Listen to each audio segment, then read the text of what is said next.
Chapter 9 Agricultural Transformation and Rural Development. The imperative of agricultural progress and rural development. Rural areas are poised to be a significant economic driver in developing countries. According to the latest 2017 report by the UN's Food and Agriculture Organization (FAO), the key to achieving the 2030 Agenda for Sustainable Development are transforming rural communities and promoting agriculture. Agricultural development is now seen as an important part of any development strategy. 3 basic complementary elements. 1. Accelerated output growth through technology, institution, and price incentive chains. 2. Rising domestic demand for agricultural output. 3. Non-agricultural rural level intensive rural development activities that are supported by the farming community. There is a stress on integrated rural development. Agricultural growth, past progress and current challenge. Trends in agricultural productivities. The ability of agricultural production to keep pace with world population growth has been impressive, defying some neo-Malthusian predictions that global food shortage would have emerged by now. Trends in agricultural productivities. World Bank estimates the developing world experienced faster growth in the value of agricultural output, 2.6% per year, than the developed world, 0.9% per year. Developing countries' share of global agricultural GDP rose from 56% to 65% in this period, far higher than their 21% share of world non-agricultural GDP. Since 2005, the growth gap has widened further. A research by the International Food Policy points up that a wide range of successful programs have reduced hunger while rising agricultural productivities over the last several decades, including Green Revolution, that success in Asia, cotton reform in Burkina Faso, and improvements of markets in Kenya. Market failures and the need of government policy. A major reason for the relatively poor performance of agriculture in low-income regions has been the neglect of this sector in the development priorities of their governments, which the initiatives just described are intended to overcome. Also, the neglect of agriculture and the accompanying bias toward investment in the urban industry economy.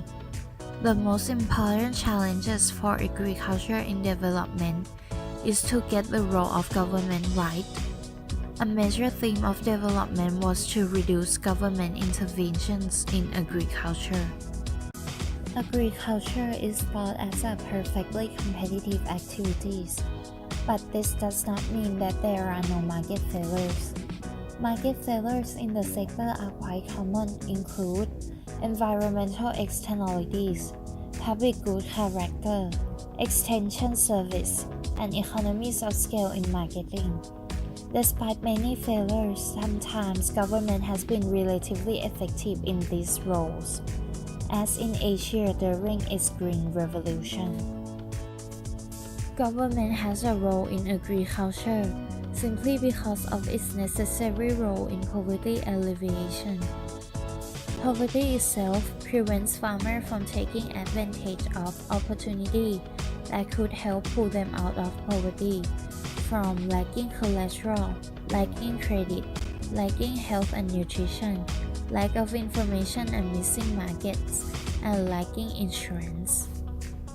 These poverty traps are often all but impossible to escape without assistance. NGO can and do step in to help, but government is needed to at least play a facilitating role.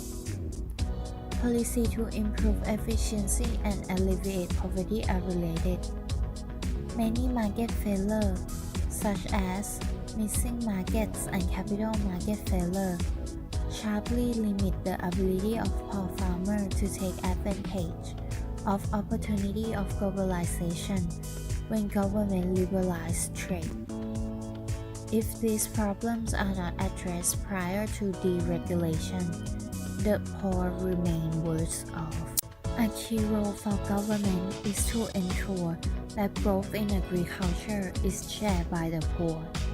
But by including the poor, the human and natural resources of a developing nation are more fully employed, and that can result in an increased rate of growth as well as poverty reduction. The structure of agrarian systems in the developing world. Three systems of agriculture proposed by the agricultural development economist Elian de Janry and his colleague in the World Bank 2008 World Development Report is to see that alongside advanced agricultural systems in developed countries, three quite different situations are found among developing countries. 1. Agriculture-based countries. For agriculture-based countries, agriculture is still a major source of economic growth, although mainly because agriculture makes up such a large share of GDP. The World Bank estimates that agriculture accounts for some 32% of GDP growth on average in these countries, in which 417 million people live. 2. Transforming countries. Most of the world's rural people, some 2.2 billion, live in what the report categorized as transforming countries, in which the share of the poor who are rural is very high, almost 80% on average. But agriculture now contributes only a small share of GDP growth, 7% on average. 3. Urbanized countries. Urbanized countries, rural-urban migration has reached the point at which nearly half or more of the poor are found in the cities, and agriculture tends to contribute even less to output growth.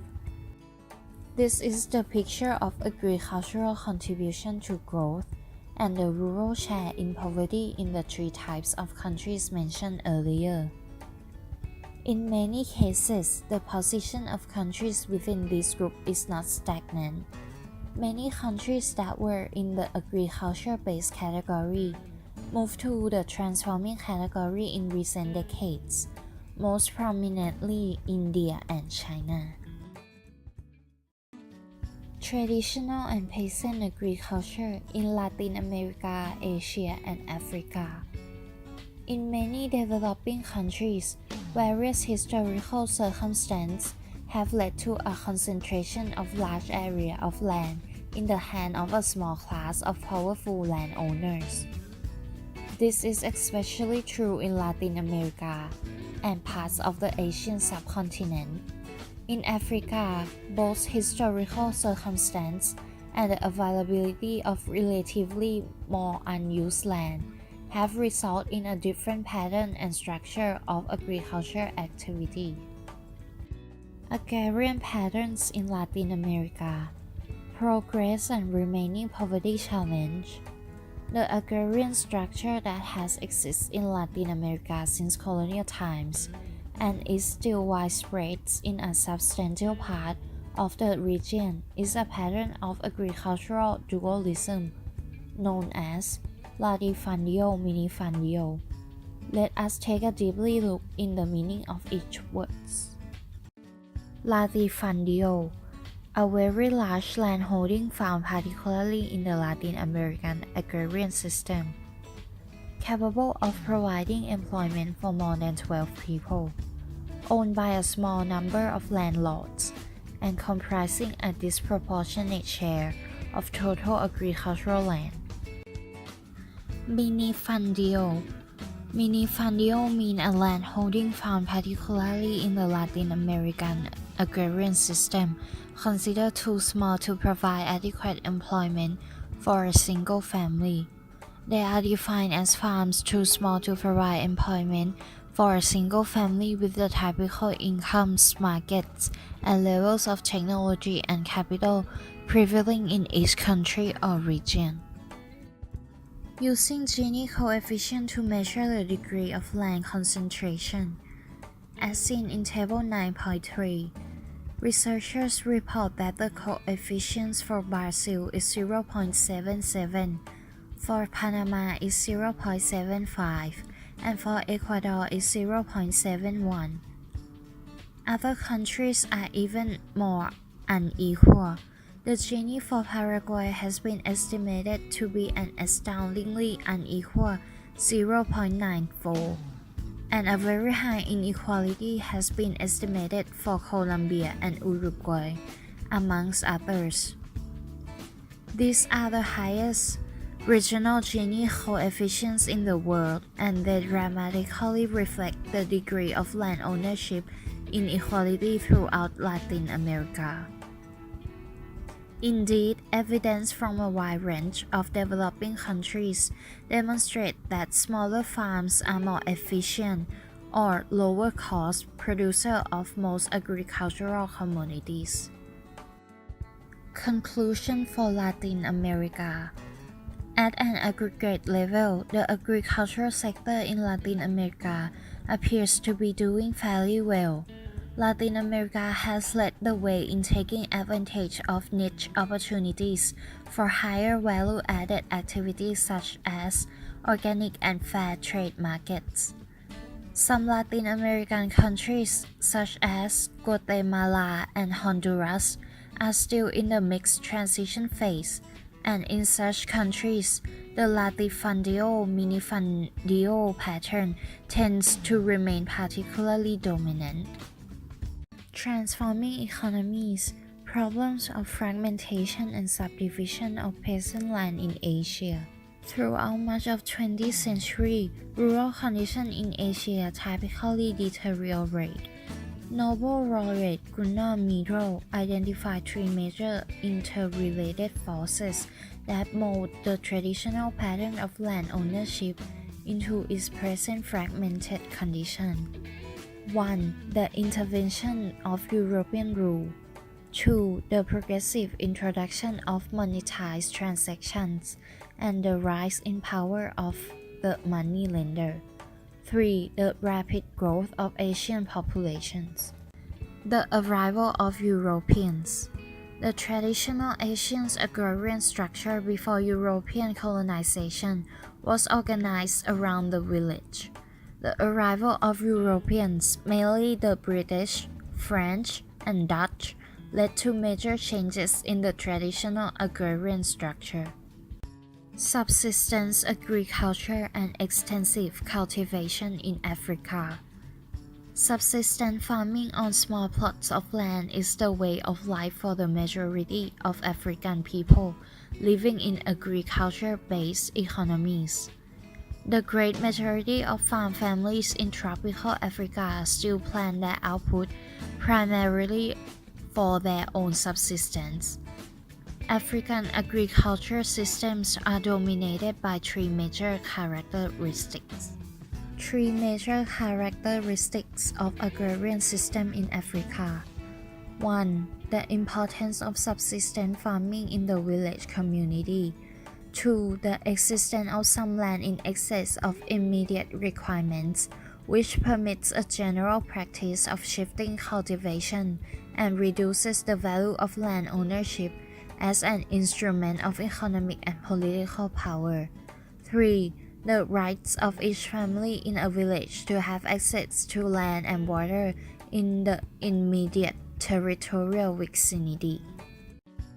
Historical forces restricting the growth of output. Where traditional systems are breaking down, inequality is often increasing.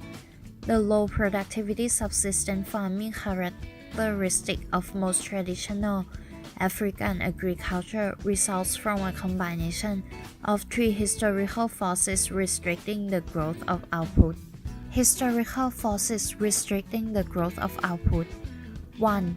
In spite of the existence of some unused and potentially cultivable land, only small areas can be planted and weeded by a farm family when it uses only traditional tools. 2. Given the limited amount of land that a farm family can cultivate in the context of a traditional technology, these small areas tend to be intensively cultivated. As a result, they are subject to rapidly diminishing returns to increased labor inputs. 3. Labor is scarce during the busiest part of growing season, planting and weeding times. At other times, much of labor is underemployed. Conclusion for African. The net result of these three forces had been slow growth in agricultural labor productivity throughout much of Africa. Of all the major regions of the world, Africa has suffered the most from its inability to expand food production at a sufficient pace to keep up with its rapid population growth.